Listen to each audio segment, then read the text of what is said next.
এই সমাজ কালো মেয়েদেরকে অবহেলা করে, এই সমাজ কালো মেয়েদেরকে ঘৃণা করে, এই সমাজ কালো মেয়েদেরকে ছোট করে দেখে। এই সমাজে কালো মেয়েদের উপরে অত্যাচার করা হয়, নির্যাতন করা হয়, আর বলে এই সমাজে তোদের কোনো জায়গা নাই, এই সমাজে তোদের কোনো মূল্য নাই। আচ্ছা, কালো মেয়েদের দোষ কি? আমরা কালো মেয়েদের দেখতে পারি না কেন? আপনার বংশে কি কোনো কালো মেয়ে নেই? একবার ভাবুন তো, আপনি যেই কালো মেয়েটাকে নিয়ে অপমান করেন, অবহেলা করেন, আপনার ঘরে যদি ওরকম একটি কালো মেয়ে হতো, তাহলে আপনি তখন কি করতেন? আপনি বাবা মা হিসেবে সমাজের কাছে তাহলে কি করে মুখ দেখাতেন? তাহলে এবার আপনিই বলুন, ওই কালো মেয়েটার বাবা এই সমাজে কি করে মুখ দেখাই, কি করে মানুষের কথা এড়িয়ে চলে? দেখুন, কোনো মেয়েই কালো হতে চায় না, সে তো নিজেকে নিজে তৈরি করেনি। সে যদি নিজেকেই নিজে তৈরি করতো তবে কি সে অসুন্দর হয়ে আসতো এই দুনিয়ায়? কালো মেয়েদের জায়গা স্কুলে হয় না, কালো মেয়েদের জায়গা কলেজে হয় না, কালো মেয়েদের জায়গা ইউনিভার্সিটিতে হয় না, কালো মেয়েদের ভালো চাকরি হয় না, কালো মেয়েরা বেশি পড়ালেখা করতে পারে না, কালো মেয়েদের ভালো জায়গাতে বিয়ে হয় না, কালো মেয়েদেরকে পিছন ঘুরে কেউ দেখে না, কালো মেয়েদের পিছে দুপাশটা ছেলে ঘুরে না, কালো মেয়েদেরকে কেউ ইপটিজিং করে না, কালো মেয়েদেরকে কেউ উত্তপ্ত করে না। কালো মেয়েদের কি মন নেই? কালো মেয়েরা কি ভালোবাসতে পারে না? কালো মেয়েটা সেও তো একজন মানুষ, আপনার মতো রক্তে মাংসে গড়া। আপনাকে যেই আল্লাহ সৃষ্টি করেছে, কালো মেয়েটিকেও সেই আল্লাহ সৃষ্টি করেছে। তাহলে কেন তার প্রতি এত অন্যায়, অনাবিচার? আর শ্বশুর বাড়িতে কালো মেয়েদের কথা কি বলবো? কালো মেয়ে শ্বশুর বাড়িতে যায় দাসী হিসেবে, কাজের মেয়ে হিসেবে। কালো মেয়েটা কোনো দিনই তার স্বামীর কাছে স্বীকৃতি পায় না, স্বামীর অধিকার নিয়ে যেতে পারে না। কালো মেয়েটাকে প্রতিনিয়তই শাশুড়ির মুখের কথা শোনা লাগে, তুই অপয়া, অলক্ষণে।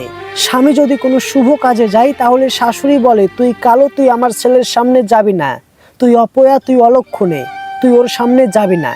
স্ত্রী কখনো অলক্ষণে হয়? স্ত্রী কখনো স্বামীর খারাপ চাইবে?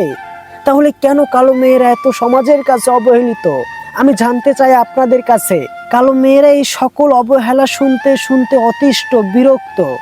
এরপরেও তারা কারো কাছে মুখ ফুটে বলতে পারে না, তারা চিৎকার করে কান্না করে বলতে পারে না, আমি কি নিজের ইচ্ছাতে কালো হয়েছি?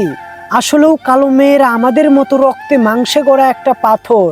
একটা কালো ছেলে তার টাকার জোরে একটা সুন্দরী মেয়েকে বিয়ে করতে পারে, কিন্তু একটা কালো মেয়ে একটা ফর্সা ছেলেকে বিয়ে করতে পারে না।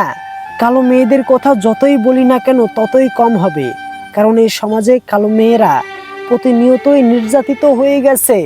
আপনাদের কাছে হাত জোর করে অনুরোধ করব, প্লিজ আজকের পর থেকে কালো মেয়েদেরকে ছোট করে দেখবেন না, অবহেলা করবেন না, খুঁটা দিবেন না। কালো মেয়েকে কালো বলাতে সে যে কতটা কষ্ট পেতে পারে, সে যে কতটা আঘাত পেতে পারে, সেইটা বলে আপনাদের কাছে প্রকাশ করা যাবে না। আমার পাশে যে ছবিটা দেখছেন, সেই মেয়েটা বলছে, ভাইয়া সমাজে আমার কোনো মূল্যই নাই, কেউ আমাকে ভালো চোখে দেখেই না।